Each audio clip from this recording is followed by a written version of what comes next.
Dikupas tentang kembang, bakar dupa dan lain-lain, ditinjau dari sisi filosofi, nalar, logika, makna, tujuan, manfaat dan lain sebagainya. Sekalian juga diwedar macam jenisnya. Pertanyaannya berat. Ya kak, dupa itu kan macam-macam aromanya.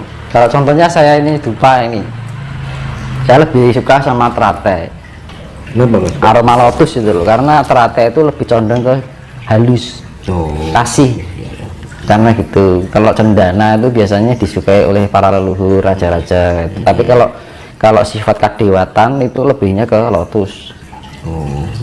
Jadi semakin, jadi ya sama aroma itu gini, aroma semakin halus itu mengidentifikasikan kehalusan secara apa ya namanya, ya kegaiban kayak gitu.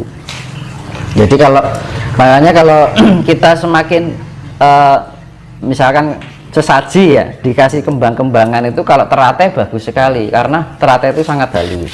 Tapi ya tergantung menyesuaikan dari, misalkan kita ke tempat pertapaan apa gitu kan, kita sesuaikan dengan kebutuhan energi yang ada di dalam kandungan tingkat kehalusan. Jadi aroma itu juga mempengaruhi halus dan tidaknya energi itu kan ada tingkat kehalusannya, Mas. Jadi semakin cakra berputar itu kan semakin kencang kan semakin halus ya, ya kan. Makanya putaran cakra ya semakin kencang itu semakin halus. Ya gue roda itu, kalau semakin kencang kan semakin halusnya. Nah aroma itu mengaruhi dengan kehalusan. Jadi kalau aroma ya menurut saya ya itu aroma yang paling halus itu lotus, Mas. Kalau kita meditasi, kita untuk mengolah rasa kasih, saya sarankan pakai aroma dupa yang lotus teratai. Makanya kan di dalam ajaran Hindu atau Buddha itu yang namanya Buddha atau Dewi Kwan Im itu selalu disimbolkan teratai. Gitu. Ini lotus, aku pakainya lotus teratai. Itu agak kasar dikit cendana, nah gitu, melati itu. Terus sing pekat lagi bangsa jenjen aroma apa jenenge apa buah tol. Itu kan macam-macam, tergantung. Jadi kalau kita di tempat pertapaan itu juga melihat kondisi energi yang ada di situ. Nah itu ya juga pengaruh di dalam kegaiban, juga pengaruh karena kita menyesuaikan sebenarnya, tergantung tergantung kebutuhan ya kita karena di saat kita meditasi kita butuh kelembutan atau butuh energi power itu, Mas, kan beda lagi ya. Iya. Butuh power atau butuh kesaktian. Kalau kesaktian nganggo lotus juga cocok. Gitu loh, menyesuaikan sebenarnya masalah aroma. Bunga-bunga itu juga menyesuaikan. Kalau pengen ingin dikintili orang ya pakai kembang kantil. Biar kita lebih menarik dipandang orang. Wah, kita Kelihatan auranya ya sering-sering aja makan kembang kantil. Dimakan, Mas? Oh iya, aku suka kayak gitu. Aku suka makan kembang juga. Loh, bagus loh. Untuk energi ruh kita juga bagus. Aroma wangi-wangian itu juga karena semakin keharuman itu sangat halus ya, kita juga manfaatnya apa, Mas? Itu untuk apa, Mas? Kembang kandil itu kan aroma kalau kita makan ya itu tadi gaib. Kalau kegaiban kita semakin tinggi, keharuman yang kita miliki itu ya semakin halus. Selera berarti kan ngono, Mas. Kalau aku seleranya ya ini, aku cocoknya dengan lotus. Dulu aku pertama cendana, terus setelah cendana aku larinya ke lotus. Karena apa? Kalau lotus atau teratai itu lebih kecondong ke kasih, kelembutan. Makanya kan di Dewi Kwan Im selalu disimbolkan teratai. Kan Dewi pelas asih ya. Nah itu titip pertanyaan, Mas, buat Mas Tinus. Apakah perjanjian penumbalan tanah Jawa 500 tahun antara Syekh Subakir dengan Sabto Palon akan diganti dengan penagihan janji Eyang Sabto Palon saat ini. Mohon penjelasannya. Terima kasih. Aku masih pertanyaan, sehingga kata-kata tumbal ini siapa mas? Istilah sehingga kata-kata tumbal ini siapa dulu? Ya Sabto Palon nggak pernah ngomong kayak gitu. Okay. Ya intinya itu ya. Bisa diluruskan mas? Apa? Bisa diluruskan. Ya intinya gini, jongko lah bilang. Jongko. Ya. Jadi kan sudah dibilang pepesti nusa wis tekan janji kapitong 500 tahun. Ya. Bali agama budi kang madeg sawiji. Ya kan? Madeg sawiji berarti satu untuk semuanya. Agama budi ya budi pekerti itu tadi. Lah budi pekerti lebih melekat pada ajaran Jawa. Karena ilmu Jawa ilmu kasunyatan.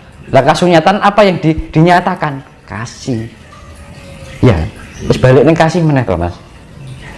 Kalau kita beribu-ribu kitab, beribu-ribu ajaran, kalau kita tidak bisa menerapkan kasih, ya percuma gitu kan. Sia-sia. Yang kita implementasikan adalah kasih itu sendiri.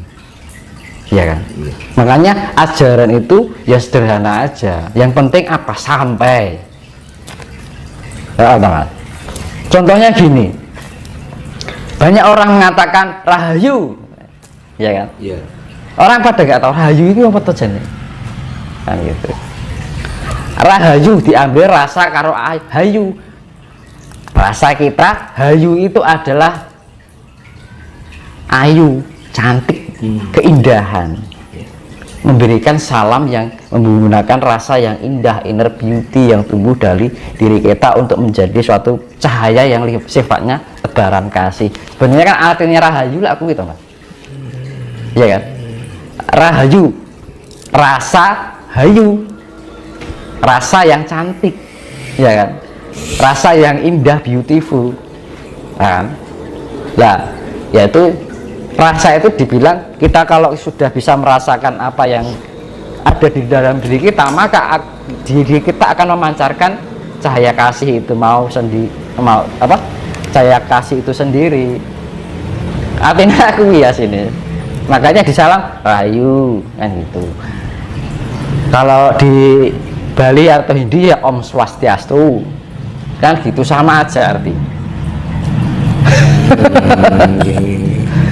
Kan pada nggak ngerti ini rahayu tapi pada nggak tahu artinya kan itu. Nah itu yang artinya seperti itu. Rahayu itu adalah rasa ayu. Dengan rasa yang kita miliki kita bisa merasakan rasa itu tadi yang diartikan kita bisa include dengan sifat-sifat Tuhan, maka akan terciptanya hayu, pancaran yang indah. Kan enak tuh kalau ada suatu pancaran yang indah, berarti kita sudah mewujudkan sifat Tuhan, iya kan? Makanya ketika kita tersenyum, kita bisa memancarkan kedamaian, ketentraman, sifat yang menyejukkan, itu adalah gambaran dari wujud Tuhan.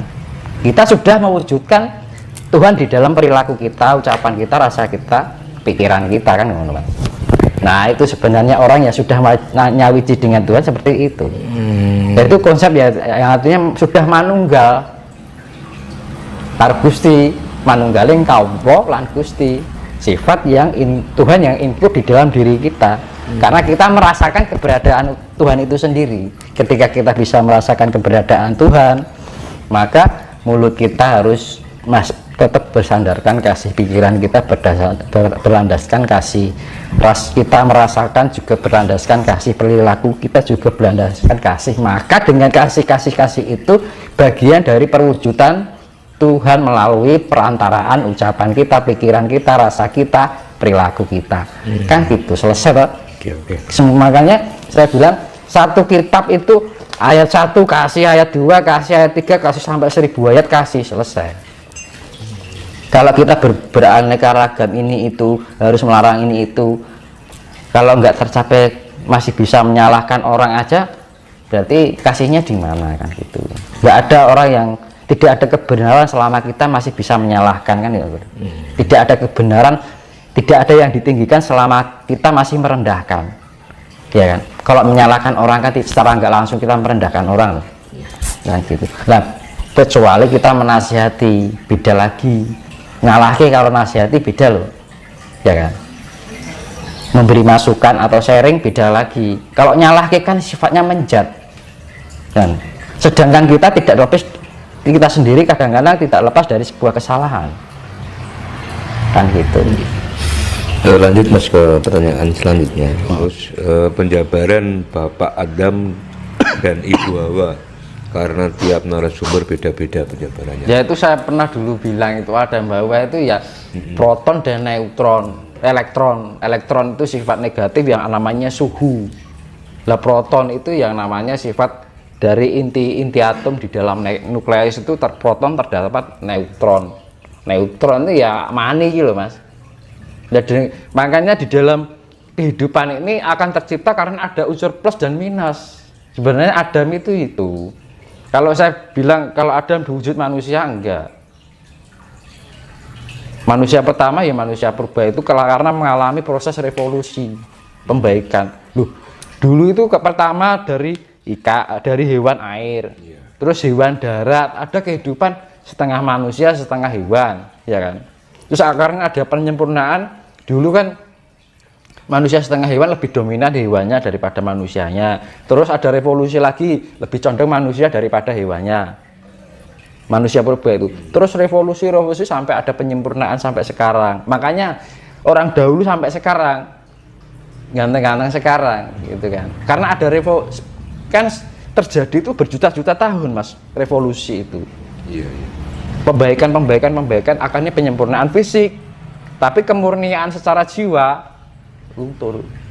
Jadi antara dunia nyata dan dunia yang sifatnya alam gaib itu kayak berkebalikan Mas. Sebagai penyempurnaan fisik sebenarnya secara jiwanya ada itu pengurangan. Bukan, jadi makanya itu dunia dan surga itu ibarat bolak-balik. Enak di dunia belum tidak ibaratnya ya dampaknya di sana nggak enak kan gitu, alam bakal lah berarti. Kalau kita bisa menerima ketidakenakan di dunia, justru kita akan menemukan kemuliaan yang ada di sana. Kan gitu sebenarnya. Di dunia karena surga ibaratnya wali-walian.